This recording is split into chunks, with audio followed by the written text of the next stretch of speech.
días. Me gustaría, en primer lugar, dar las gracias a Vía Andalucía por invitarme a estas jornadas. Y, sobre todo, quería exponer que me han dicho experta. No, en absoluto, experta de nada. En primer lugar, mi investigación estaba centrada, sobre todo, en la filosofía de vida independiente. En primer lugar, en la terminología, diversidad funcional y, en segundo lugar, asistencia personal. No obstante, tengo dos amigas que en un momento determinado dijeron: ¿por qué no empiezas a mirar el tema del género? Y dije: a mí no me disgusta la idea. Y me metieron. Estas dos son Coral y Estela. Ambas dos empezaron a meterme el gusanillo y a partir de ahí he empezado, con lo cual soy una principiante, en absoluto experta en el tema. Así que me gustaría explicaros qué es lo que quiero hacer con esta intervención.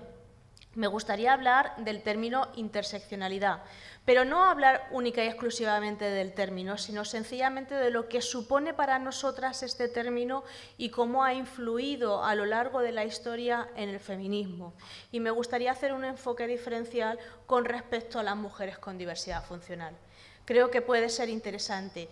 Y me gustaría invitaros a que todas y cada una de vosotras aportara cosas, porque esto no está terminado de escribir, esto está empezando. Y paso a empezar. Teoría significa ver. En todo caso, reasignar, darle un nuevo significado.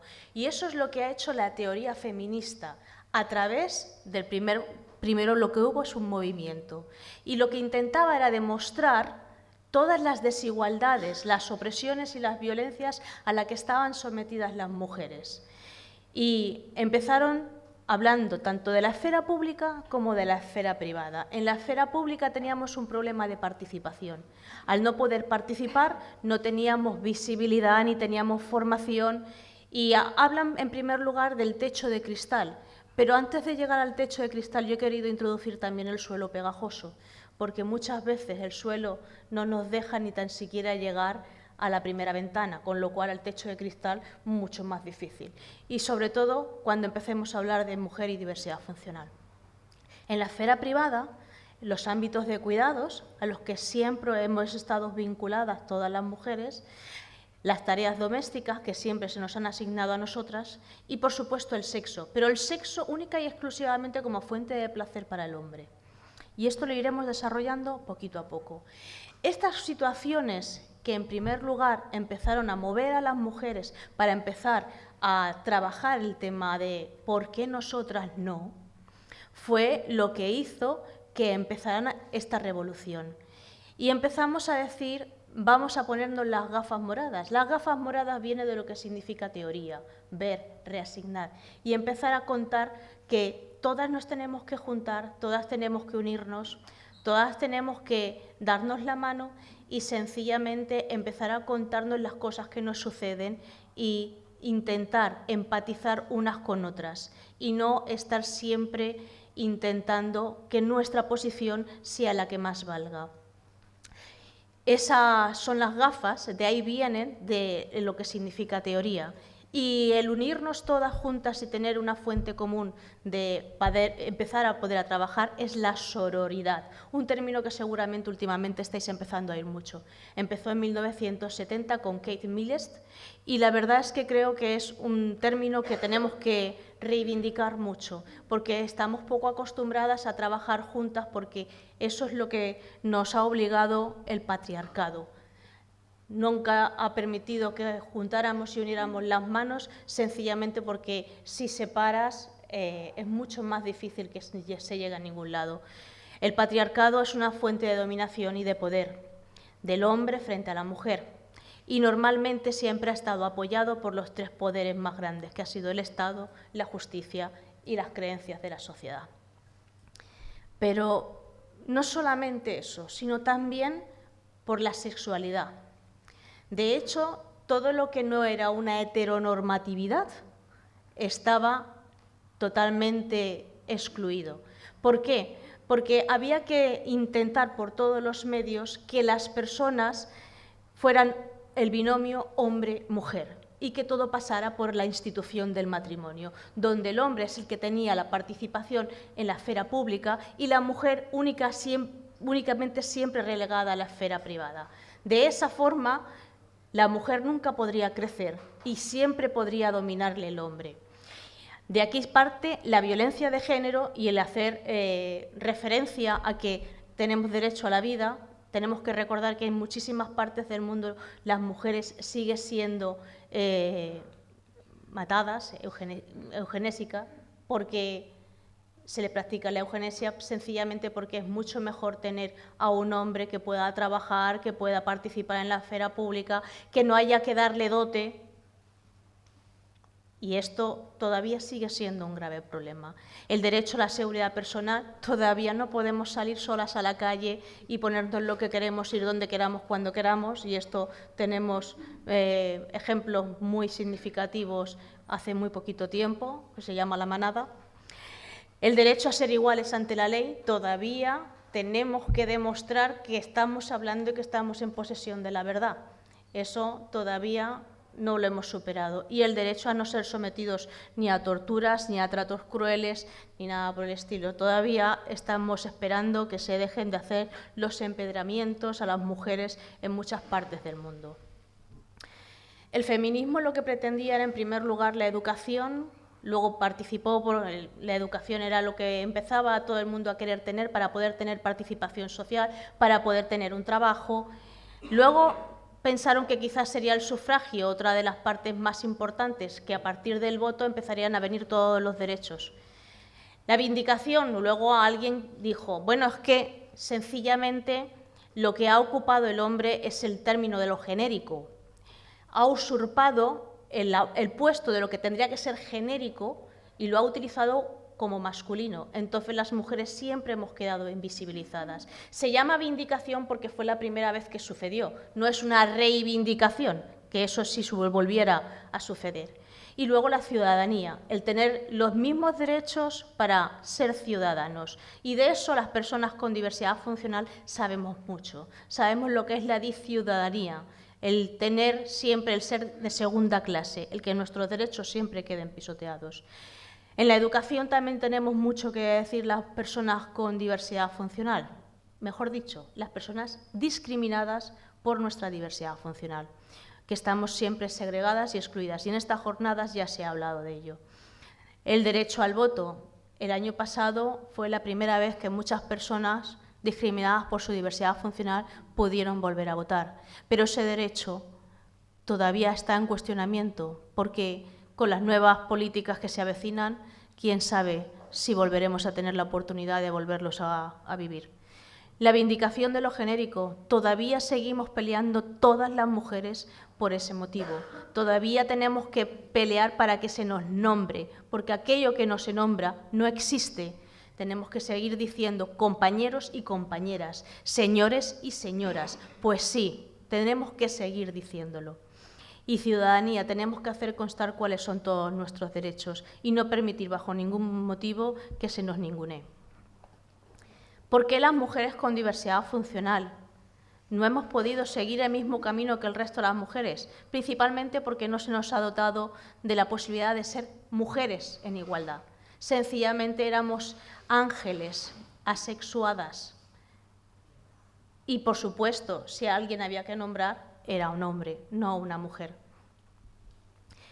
¿Por qué? Principalmente porque los cuerpos son los que mandan. Todas las limitaciones son lo primero que vemos. Y a partir de aquí vais a ver un poquito mi formación enfermera porque voy a empezar a hacer un poquito de pupa donde me duele a mí mucho. Y es que la corporalidad ha tenido siempre un poder muy grande. Aquello que se estimaba que no era lo normativo, que no estaba dentro de los cánones de la normalidad, siempre se ha excluido. Cuando realmente eso no es cierto, porque hemos existido desde los inicios de la humanidad, seguimos existiendo y probablemente cada día más seremos más los que estemos aquí con diversas corporalidades. Hemos estado peleando, no hemos estado fuera de la esfera política. Desde 1995, por decir una fecha que seguro que antes ya había quien defendía estas situaciones, aunque no estuviera escrito, hemos empezado a pelear. Y quiero recordar a una de las grandes luchadoras en este tema del feminismo y diversidad funcional, Marita Iglesias. Fue una de las primeras que empezó a pelear incluso a nivel internacional. ¿Y cuál es la parte de interseccionalidad que nos toca a nosotras? ¿Cuáles son las dominaciones y los poderes a los que hemos estado sometidas? En primer lugar, desde el mismo movimiento feminista, cuando no se nos valoraba ni tan siquiera como mujeres, ni siquiera se nos nombraba. Desde ese mismo momento ya empezábamos a estar dominadas y sometidas. ¿Pero eso quiere decir que nosotras no dominábamos y nos sometíamos? No, no es verdad. Entre nosotras también hay dominaciones y sometimientos. Hay muchas veces que estamos peleando por ver qué diversidad es la que tiene que ser nombrada primera y siempre salimos ganando aquellas que tenemos una diversidad física y quedan siempre por detrás aquellas que tienen cognitiva o psíquica. Hay que empezar a pelear por ellas también, porque siempre se quedan atrás, a la cola de todo. O sea, que todas somos oprimidas y opresoras. Y aquí es donde están las gafas de las que hablaba anteriormente. Tenemos que empezar a ver las realidades de todas. Tenemos que juntarnos, darnos las manos y pelear, porque todas tenemos los mismos motivos, pero además otros muchos más. ¿Eso significa que es una suma? No, es un cruce de caminos, porque a lo largo de nuestra vida nuestra identidad va cambiando, es dinámica. No vamos a tener las mismas formas de pensar ni nos vamos a reconocer de la misma forma cuando somos niñas, cuando somos adolescentes, cuando somos adultas, cuando somos madres, cuando somos mayores. No vamos a tener la misma forma de reconocernos ni de encontrarnos. De modo que empecemos a ver a las niñas, empecemos a ver a las adolescentes, empecemos a ver a las madres, a las mujeres que deciden no ser madres. Empecemos a vernos a todas y a juntarnos, en vez de estar criticándonos y estar favoreciendo a los opresores por antonomasia. Hemos peleado mucho para que se vea que los motivos de diferencia entre mujeres y hombres no era por sexo, era sencillamente por el rol que habíamos tenido asignado en la vida, el que nos habían decidido someter, ni más ni menos. También hemos luchado por clase. No son las mismas opresiones las que sufren aquellas mujeres que tienen un nivel económico que las que tienen otras, pero todas sufren opresión también, todas están dominadas y también todas son opresoras.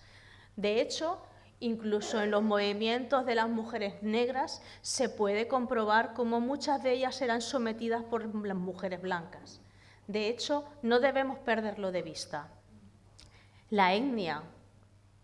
Tenemos que mirar cómo estamos nosotras también a nivel de racionalización, cómo hacemos también para muchas veces someter a otras personas que vienen con otras etnias, la etnia gitana, las musulmanas. Tenemos que comprobar también a qué nivel estamos nosotras, tenemos que hacer una introspección. En el tema de la esclavitud, todavía sigue habiendo mujeres esclavas y no les estamos apoyando lo suficiente. Las olvidamos, no las nombramos. Esto no puede funcionar si no estamos todas juntas. Con el colonialismo, lo mismo sucede. La heteronormatividad, que ya he nombrado antes. Aquí tenemos mucho en común y creo que más adelante volveré a tomar el tema. En la edad. El edadismo es horrible. No por ser mayores dejamos de ser mujeres. Y todas esperemos llegar a ser muy mayores. Y el capacitismo. Y a partir de aquí vamos a ir metiéndonos. El capacitismo me gustó mucho oírlo el año pasado en el congreso que hubo en Valencia. Me pareció muy interesante la intervención del filósofo y del profesor que estuvo hablando al respecto. Y creo que nos vimos muy involucradas muchas, porque a las mujeres con diversidad funcional muchas veces nos dicen que nosotras no nos podemos cuidar a nosotras mismas. ¿Y por qué? ¿Por qué no puede una mujer con diversidad funcional cuidarse a sí misma? Porque entendemos el término de cuidado de una forma muy errónea. Entendemos que cuidar a otra persona es decirle lo que tiene que hacer, cómo tiene que hacerlo, por qué tiene que hacerlo. Y sin embargo, no es cierto. Yo soy una profesional de los cuidados, soy enfermera Y lo que tienes que mirar es los gustos de esa persona, las necesidades de esa persona y cuál es su proyecto vital. Y la cuidas como ella se querría cuidar a sí misma si tuviera la oportunidad de hacerlo. Y no como el modelo médico rehabilitador nos ha dicho que tiene que hacerlo única y exclusivamente porque viene bien para poder realizar las tareas en un hospital. Es que no tiene nada que ver, es una forma de entender mal los cuidados.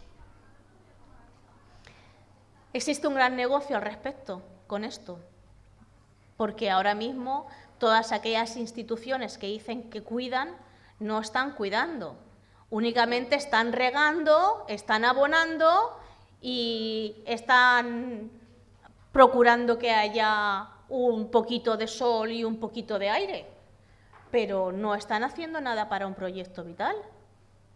Y esto tenemos que revisarlo, porque todas las que estamos aquí tenemos la posibilidad de estar en una institución. ¿Y es eso lo que realmente querríamos? Cuando llegue ese momento, ¿es eso lo que querríamos? ¿Así es como queremos cuidar? Cuando eso no es la palabra cuidar.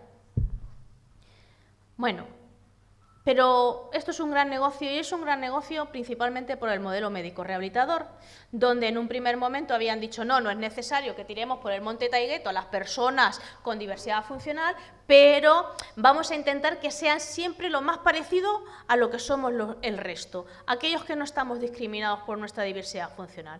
Vamos a hacer que se parezcan a nosotros, vamos a hacer lo que dice el rey cuando se va al hospital, que dice que va al taller de reparaciones, ¿no? Pues eso. Entonces, en este modelo médico rehabilitador, que es el que de momento nos sigue mandando, nos sigue diciendo cómo tenemos que hacer las cosas, empezó diciendo que teníamos deficiencia, que teníamos discapacidad y que todo eso estaba recogido en el paraguas de la minusvalía. Luego quiso cambiar esto y empezar a hablar de restricciones, bueno, términos que evidentemente de positivo tenían cero. Y ahora vamos a otro modelo muy distinto que a mí me ha dado mucha alegría. Dices, bueno, a lo mejor ahora cambia y para nosotras es diferente, ya no nos van a decir qué tenemos que hacer, que tenemos que estar siempre de rehabilitación porque es lo que nos toca, porque tenemos que intentar por todos los medios parecernos lo máximo posible a las personas que andan, a los Barbican que estuvo hablando en la otra jornada, en la otra ponencia, la otra compañera. Pues no. Ahora tenemos el modelo de la salutogénesis, vamos a ver qué son las cosas que a las personas nos mueven para estar bien. Pero, ¿qué ocurre con este sistema? Que estoy empezando a ver que se está planteando desde las posturas de aquellas situaciones que ya estaban impuestas. Estamos intentando, con las mismas cosas, darle otro nombre. Y esto es un grave problema. Y os animo a todas a que lo reivindiquéis. Porque la teoría es muy bonita, está muy bien planteada, pero si utilizamos las mismas cosas que se han utilizado siempre, partimos de un mal principio. Las cosas hay que transformarlas para que realmente empiecen a ser diferentes. Este principio parte de la empatía, de la escucha activa, de a ver qué es lo que a las personas nos ofrece felicidad, nos ofrece salud y a partir de ahí empezar a desarrollar. Sí, pero si lo hacemos de la misma forma, mal vamos. Las mujeres con diversidad funcional, además, estamos sometidas a diferentes formas de violencia. Y esto lo desarrolló en la teoría de Galton. Y es muy interesante porque nos indica qué tipos de violencia podemos tener. La violencia directa, la violencia cultural y la violencia estructural. La directa es cuando nos pegan un golpe y nos ponen un morado inmenso, que a las mujeres con diversidad también nos lo hacen. Y sobre todo es mucho más evidente si hablamos de la esterilización forzosa a la que todavía estamos sometidas. La violencia cultural, por ejemplo, con la sexualización y con la culpabilización de que la situación que tenemos es culpa nuestra. Y la dependencia impuesta sería la violencia estructural, porque todos los apoyos supuestamente que tenemos y que nos ofrecen, sobre todo con gran alegría, son para mantenernos siempre aisladas y segregadas. La esterilización forzosa no es un tema baladí. De hecho, en la Gaceta Sanitaria, en este último año, ya había un artículo al respecto. Seguimos estando invisibilizadas. Cuando se habla de una mujer con diversidad funcional, lo primero que le importa es saber por qué lleva silla de ruedas, por qué camina de esta forma, por qué no ve, cuál es la situación que le ha llevado a eso, no realmente cómo se llama y quién es. Seguimos estando muy vulneradas por el tema de la normalidad.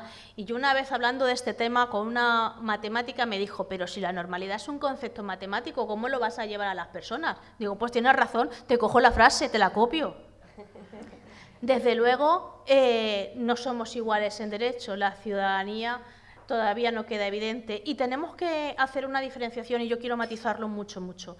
La diversidad funcional no tiene nada que ver con la discapacidad, por favor, no lo confundamos. Cuando hablamos de discapacidad estamos diciendo lo que no tiene la otra persona. El término dis es oposición al siguiente término. No lo confundamos y vayamos diferenciándolo ya. El término diversidad funcional es que todas las personas, cada uno de los que estamos aquí, con o sin certificado de discapacidad, somos personas diferentes. El punto es que todas podamos llegar a estar aquí. La capacidad. Me parece muy interesante que este hombre dijo que era una construcción social. Señores y señoras, hemos estado en este mundo a lo largo de toda la humanidad. No hemos nacido como un champiñón en un árbol en un momento determinado.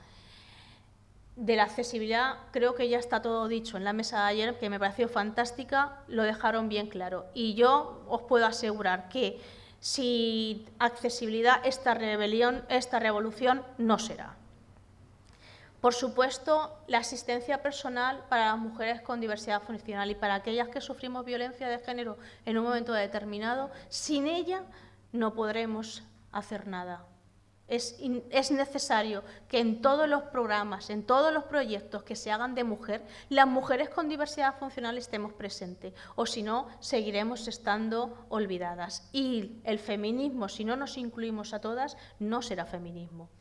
Hemos tenido la oportunidad de hacer el Pacto de Estado contra la violencia de género e incluir 4 cositas muy pequeñas, pero eso ha sido todo un trabajazo y todo un logro, sobre todo para las personas, muchas de las personas que estamos aquí. Y considero que tenemos que seguir trabajando y necesitamos el apoyo de todas, sin ello será imposible. Bueno, muchísimas gracias, me ha premiado el tiempo.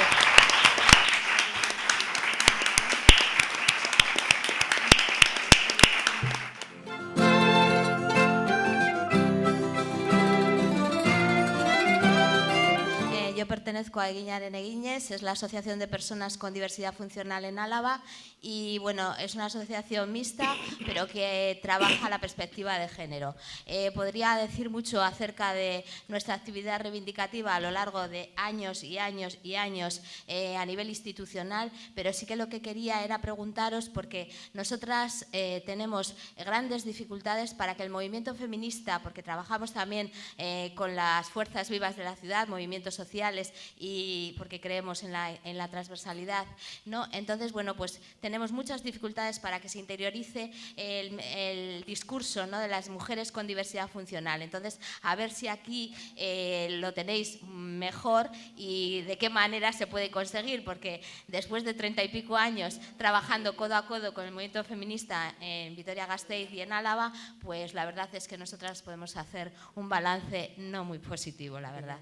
Creo que estamos empezando a tener alianzas con algunas partes del movimiento feminista, como por ejemplo aquellas personas que han estado excluidas también por las mismas situaciones que nosotras, como por ejemplo por la corporalidad y por la sexualidad, ¿no? Aquellas personas que tienen una sexualidad diversa y ahora están uniéndose un poco a la misma lucha porque realmente tenemos puntos de encuentro. Pero no hay una fórmula única, es seguir insistiendo, seguir reivindicándonos, seguir escribiendo, seguir participando, y es que todas estamos en el mismo barco y la intersección es única y exclusivamente no limitar a la de al lado y sencillamente darnos las manos a escuchar y seguir intentando que todas tengamos participación. No hay una fórmula única. Siento no poder ser más concreta. Yo soy una mujer con parálisis cerebral y respiro respecto a la situación de tutela, hay muchas personas con parálisis cerebral que, a pesar de que cognitivamente son normales, se está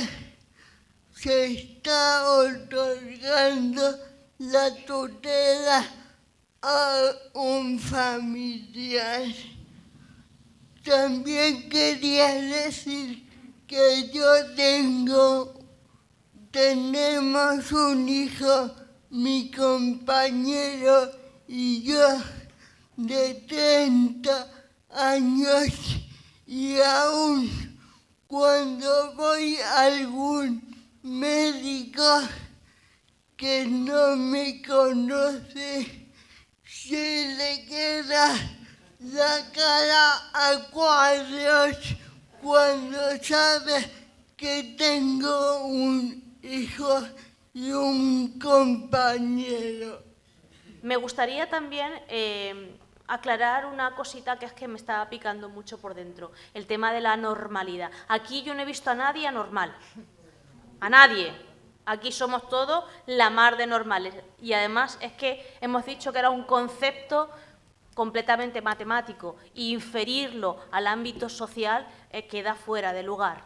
Así que, por ese lado. Segundo, me gustaría hacer una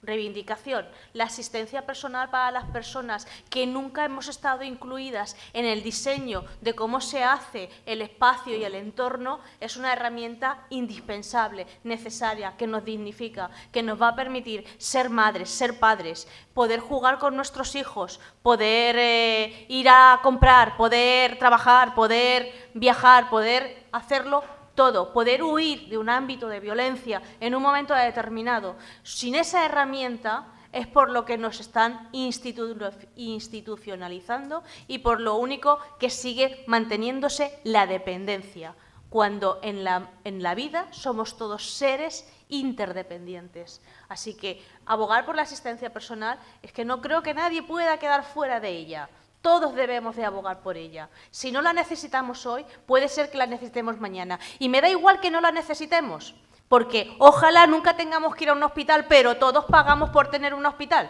Así que no entiendo por qué no vamos a pagar por tener asistencia personal.